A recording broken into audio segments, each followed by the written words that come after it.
Hi friends, welcome to food travel and nature. ഇന്ന് ഞാനിവിടെ തയ്യാറാക്കാൻ പോകുന്നത് ഉണക്കമീൻ ഫ്രൈ ആണ്. അതിന് നമുക്ക് ഉള്ളി അരിഞ്ഞതും പച്ചമുളക് അരിഞ്ഞത്, കറിവേപ്പിലയുണ്ട്. ഉണക്കമീനിലേക്ക് നമുക്ക് ആവശ്യത്തിന് മുളക് പൊടി ചേർത്ത് കൊടുക്കാം. 1 സ്പൂൺ മുളക് പൊടി, 1/4 സ്പൂൺ മഞ്ഞൾപ്പൊടി, സവാള അരിഞ്ഞത്, പച്ചമുളക് അരിഞ്ഞത്, കറിവേപ്പില. ഇത് നമുക്ക് ഈ മീനിലേക്ക് ചേർത്ത് കൊടുക്കാം. എന്നിട്ട് ഇത് നമുക്കൊന്ന് മിക്സ് ചെയ്യാം. ഉള്ളിയിൽ കുറച്ച് ഉപ്പ് പൊടിയും കൂടി ചേർത്ത് കൊടുക്കാം. ഉണക്കമീനിന് ഉപ്പ് കുറവായതിനാൽ കുറച്ച് ഉപ്പ് പൊടി ഉള്ളിയിലും പച്ചമുളകിലും ചേർത്ത് നന്നായിട്ടൊന്ന് നമുക്കിത് മിക്സ് ചെയ്തെടുക്കാം. കുറച്ച് മുളക് പൊടി കൂടി ചേർത്ത് കൊടുക്കാം. ഇത് നന്നായിട്ട് മിക്സ് ചെയ്യാം. ഒരു പാനിൽ എണ്ണ ഒഴിച്ച് ചൂടാകുമ്പോൾ നമുക്ക് അതിലേക്ക് ഉണക്കമീൻ ചേർത്ത് കൊടുക്കാം. എണ്ണ ചൂടായി നമുക്കിതിലേക്ക് ഉണക്കമീൻ ചേർത്ത് കൊടുക്കാം.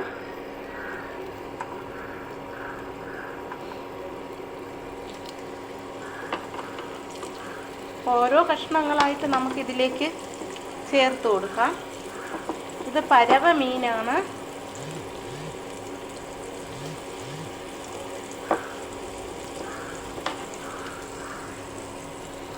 കഷ്ണങ്ങളെല്ലാം ഇട്ടു. ഇനി നമുക്കിതിലേക്ക് ഉള്ളിയും പച്ചമുളകും കൂടി ഇട്ടു.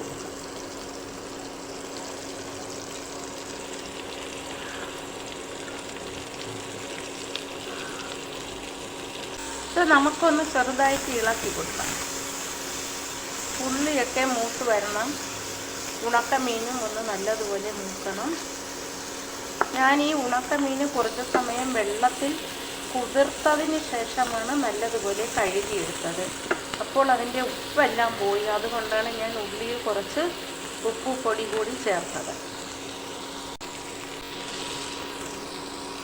ഉണക്കമീൻ റെഡിയായി വരുന്ന ഓരോന്നായിട്ട് നമുക്ക് മറിച്ച് ഇട്ട് കൊടുക്കാം. 2 സൈഡും നല്ലതുപോലെ മുരിഞ്ഞ് വരുമ്പോൾ നമുക്കിത് ഓഫ് ചെയ്യാം. ഒരു സൈഡ് ഇനി മുരിയാനുണ്ട്. കുറച്ച് സമയം കൂടി ഇത് നല്ലതുപോലെ വേവട്ട്. നമ്മുടെ ഉള്ളിയൊക്കെ വഴണ്ട് വരുന്നുണ്ട്. നല്ലതുപോലെ ഫ്രൈ ആയി വരുന്നുണ്ട്.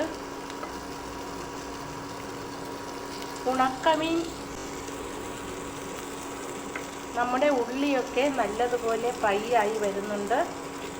ഉണക്കമീൻ കഴിക്കാൻ ഇഷ്ടമുള്ളവർക്ക് ഇതിലുള്ള ഈ ഉള്ളിയും മുളകും മാത്രം മതി ഊണ് കഴിക്കാൻ.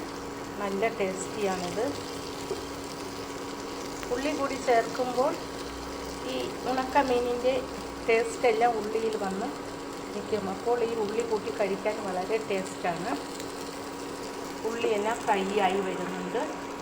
ഒരു 2 മിനിറ്റും കൂടെ കഴിയുമ്പോൾ നമുക്കിത് വാങ്ങി വയ്ക്കാം. ഉള്ളിയെല്ലാം ഫ്രൈ ആയി നമ്മുടെ ഉണക്കമീൻ എല്ലാം നല്ലതുപോലെ ഫ്രൈ ആയി വന്നിട്ടുണ്ട്. നമുക്കിനി തീ ഓഫ് ചെയ്യാം. എൻ്റെ ഈ വീഡിയോ ഇഷ്ടമായെങ്കിൽ എല്ലാവരും ആദ്യമായി കാണുന്നവർ എൻ്റെ ചാനൽ സബ്സ്ക്രൈബ് ചെയ്യണം, സപ്പോർട്ട് ചെയ്യണം. Thank you.